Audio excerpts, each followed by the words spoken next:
Three, two, one. Indonesia merupakan negara ketiga dengan perokok terbanyak di dunia setelah Cina dan India.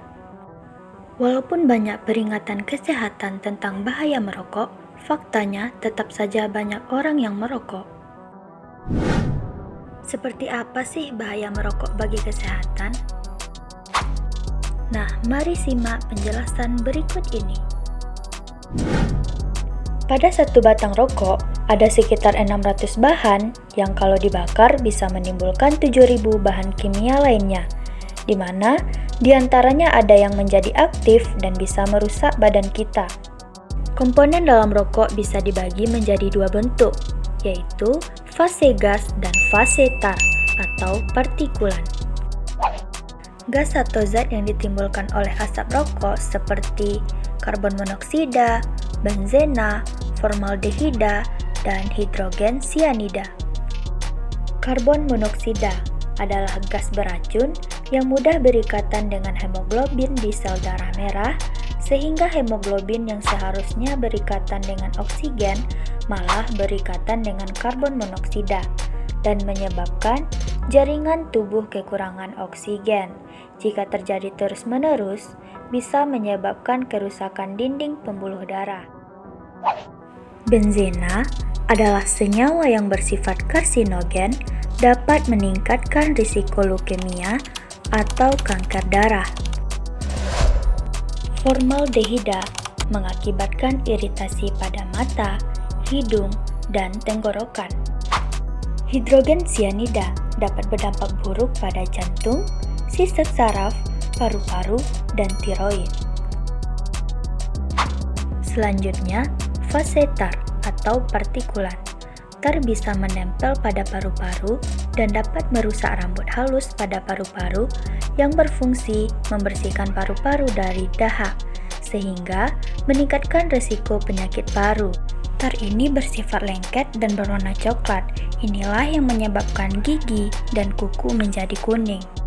Tar juga mengandung senyawa kimia yang sebagian besar terdiri dari nikotin.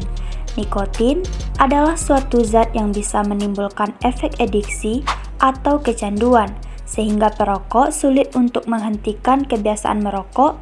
Bahkan nikotin adalah alasan mereka yang ingin berhenti merokok merasa tidak nyaman dan akhirnya kembali merokok.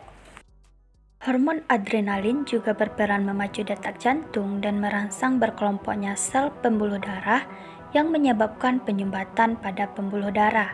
Penyumbatan berlangsung pada otak akan mengakibatkan stroke, di jantung serangan jantung, di ginjal hipertensi hingga gagal ginjal, organ genital, kemandulan, displasenta pada wanita hamil menyebabkan kelainan pertumbuhan janin, lahir prematur, hingga keguguran. Nah, kemudian masalah apa aja sih yang muncul bagi remaja jika menjadi perokok? Yang pertama, mengganggu prestasi belajar. Yang kedua, perkembangan paru-paru terganggu, seperti sesak napas serta batuk terus-menerus. Yang ketiga, mudah terinfeksi penyakit seperti bronkitis, asma, limfoma, bahkan leukemia. Yang keempat, sulit sembuh bila sakit karena sistem kekebalan tubuh menurun. Yang kelima, anak tampak lebih tua dari usianya. Perokok dibagi menjadi dua. Yang pertama, perokok aktif adalah seseorang dengan sengaja menghisap lintingan rokok atau gulungan tembakau. Yang kedua, perokok pasif adalah orang yang bukan merokok tetapi menghirup asap rokok orang lain. Telah terbukti bahwa perokok pasif lebih berisiko dibanding perokok aktif. Merokok juga dapat mengganggu kesehatan finansial juga loh. Bayangkan, jika satu hari satu bungkus rokok seharga 25.000, berapa banyak uang yang kita keluarkan untuk membeli rokok dalam satu bulan?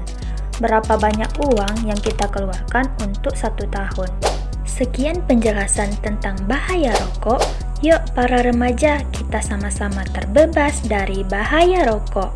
And see you next time!